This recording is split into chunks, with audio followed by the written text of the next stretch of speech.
কোন নবীর ফলোয়ার আপনি? কার ফলোয়ার?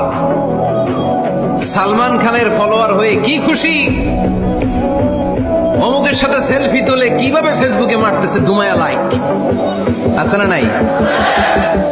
একটা লাইক পাওয়ার জন্য কত সেলফি, এমনে ওমনে। কার ফলোয়ার তুমি? জেনে নাও তোমার হিরোকে। Know your hero, know your prophet. তোমার নবীকে আজকে চিনে যাও। তুমি কার ফলোয়ার, তুমি কার ফ্যান, কে তোমার সেলিব্রিটি, জেনে যাও। রিজিক নিয়ে চিন্তিত হয়েও না, রিজিক নিয়ে পেরেশান হয়েও না।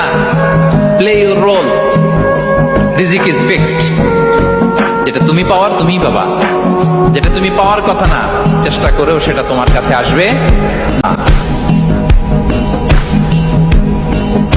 আমারে গরিব বলে তুচ্ছ করলাম না, তবে মনে রেখো খোদার কসম বন্ধু, আমি যদি জীবনে কিছু না পাই তবুও আমি বিশ্বাস করি লাকিন্নাহু আল্লাহু রাব্বি, আমার আল্লাহই আমার রব।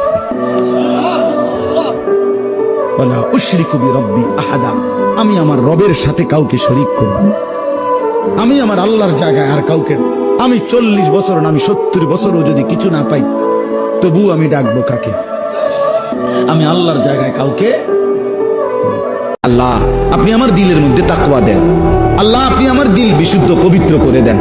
আনতা খায়রু মান যাক্কাহা, আপনিই তো হচ্ছেন সর্বোত্তম পবিত্রতাকারী। আনতা ওয়ালিয়ুহা, আপনি তো হচ্ছেন নফসের মালিক। ওয়া মাওলাহা, আপনি তো হচ্ছেন জিন্দেগীর মাওলা। আপনি ছাড়া তাকওয়া দিবে কে? আপনি ছাড়া হেদায়েত দিবে কে? আল্লাহুম্মা আসলিহ লি শা'নি কুল্লা ওয়া লা তাকিলনি ইলা নাফসি তারফাত আইন। রাসূলের দোয়া, আল্লাহ আপনি আমার জিন্দেগীটা ঠিক করে দেন, আমার রাত ঠিক করে দেন। একবার সুবহানাল্লাহ বললে আকাশের জমিনের মাঝখানে সব ফাঁকা জায়গাটা সওয়াব দিয়ে ওই সওয়াব আল্লাহ আপনার আমলনামায় ঢুকায় দিবে। খুব চালাক এই এলাকার লোকেরা, সওয়াবের কথা শুই না, লাভ শুই না। সুবহানাল্লাহ, লাভ আছে যেখানে আমরা আছি।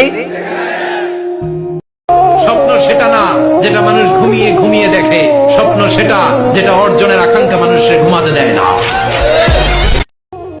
100 টাকার নোটও অনেক বড় মনে হয় যদি ওইটা মসজিদে দান করা হয়, আবার 100 টাকার নোটই অনেক ছোট মনে হয় যদি ওইটা নিয়ে শপিং এ যাওয়া হয়। 3 ঘন্টা দেখা সিনেমাও সময় অনেক কম মনে হয়, আর জুম্মার 20 মিনিটের খুতবা মানুষের কাছে অনেক বড় মনে হয়।